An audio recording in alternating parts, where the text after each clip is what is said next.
watu wanakufuata kwa sababu hawana option, inabidi wakufuate. Yaani hawana option. Na utajua kwenye level ya kwanza ya cheo. Unajua koje? Jamani, CEO wa kampuni ni kiongozi, sio hivyo? Kwa sababu ya cheo. Kwa watu wanafanya kazi, ikifika kama wanaondoka saa 12, ikifika saa 12 kila mtu amekula kona, hayupo hapo, hawezi kufanya zaidi ya hapo kwa sababu anafanya kwa principle kwamba hapa mpaka hapa ndio mwisho. Siwezi kuzidisha yani. Hamna morali zaidi ya ile kazi. Yaani kwa mtu anafanya ili asipate asiadhibiwe, basi yani hivyo ndio kwenye hii level. Sasa ukiwa kwenye hii level, kama uko kwenye timu yako, mimi nakupima tu. Hivi wewe una watu kama vile 10-15 ambao wanaweza kukinukisha kuanzia asubuhi mpaka jioni mkafukuzwa kabisa ofisini hapo. Mtu na timu yako yani hao watatu mnajitoaga hivyo. Kama uko hivyo basi wewe una ushawishi. Kama huna ushawishi yani umepigwa kwenye biashara. Level ya mahusiano ni kwamba hivi, watu wanakufuata kwa sababu wamekuruhusu. Halo. Wamekuruhusu. Hii mtu anakuruhusu. Hii level kwa jina jingine inaitwa permission. Okay, relationship au permission. Wamekuruhusu. Yaani wamekuruhusu, mtu kakuruhusu bana. Jamani niongoze. Na kwa nini? Swali zuri. Ndio maana mtu unampata anakufuata kwenye level ya ushawishi kama cheo, sio hivyo? Inabidi sasa umtoe huyu mtu mpeleke kwenye nini mahusiano au nini permission. Maana kesa hapa nataka niwaulize, nikupe homework.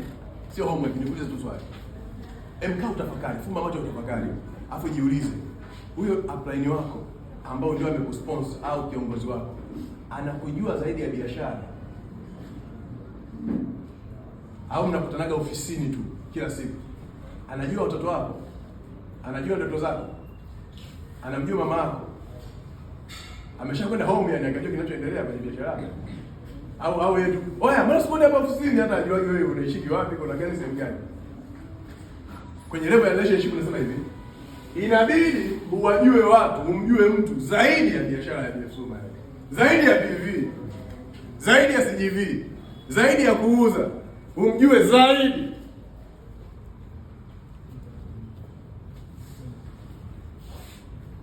Kazi ya kiongozi ni kumchukua mtu kutoka point A kwenda point B. Huwezi kumchukua mtu point A kwenda B ambaye humjui. Haiwezekani, unajidanganya, ni uongo. Moja ya makocha wazuri na kitabu kimoja nimekisoma kidogo, kinaitwa Coaches. Okay? Wanaelezea wale makocha wale wote tofauti. Huwezi amini, asilimia kubwa ya makocha wengi ambao wanafanya vizuri kama wale wakina Alex Ferguson, wakina Arsene Wenger, wakina Mourinho, umeipata? Wengi wale wachezaji wao sio wanaitwa mabosi, sio manager, boss, my boss. Ni zaidi ya wachezaji, ni watoto wao, ni wanafamilia. Yaani ni more than kucheza mpira. Kwa anamjua. Yaani mtu anamjua vizuri, anajua familia yake, anajua kila kitu, details zote anazifahamu. Na huyu jamaa anaitwa Dekole Bonaparte. Yeye alikuwa anawataja majemedari wake wote kwa majina yao, anajua ile majina ya watoto wao. Na alikuwa jamaa kabla ya vita anatembea kwenye vile vitu, sababu walikuwa wanaweka kambi, anapita kwa anatembea. Okay, vipi na Nelson? Mambo vipi? Fresh. Shemeji mzima? Okay. Okay, ana details. Kwa sababu alikuwa na relationship. Kiongozi anagusa kwanza moyo kabla hajagusa akili.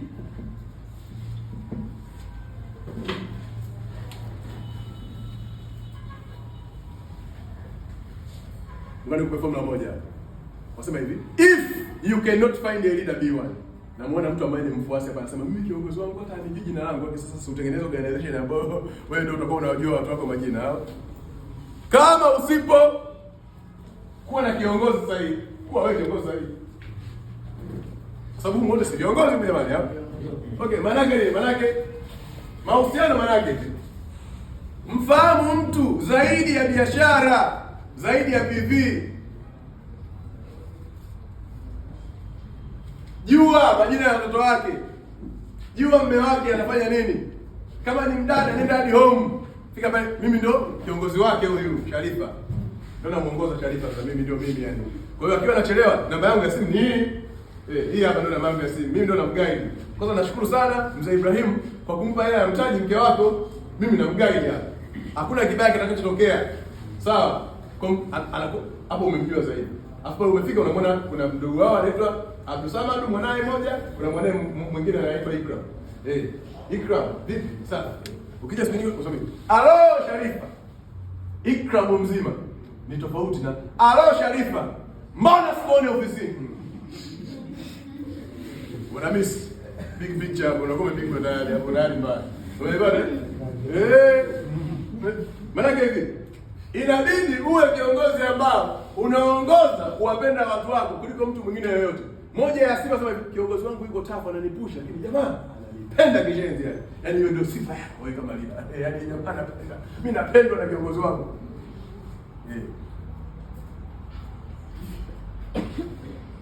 Mwambie mwenzako ushawishi. Level ya kwanza ni cheo. Level ya pili maana gani? Amenikubali kwa sababu ya cheo, lakini na mahusiano sasa. Huwezi kumtoa mtu kutoka pointi moja mpaka pointi B ambaye umfahamu. Uji ndoto zake, uji familia yake. Mtu anaandika pale, nataka niwapeleke watu wangu shule. Wako wawili. Hawa ndio sababu ya mimi kuishi. Sasa kiongozi wako kashakuandikia kwamba ndio sababu ya kuishi watoto wake. Mtu wake wa kwanza anaitwa Ikram, wa pili anaitwa Aisha. Hapo anaishi Mbagala. Uko naye mwezi wa kwanza, wa pili, wa tatu. Na ni jembe la pia pointi 300. Sasa uende Mbagala kaone wale sababu ya watoto kuishi hapo. Ya wewe kiongozi wako kufanya kazi. Si uende na mpira.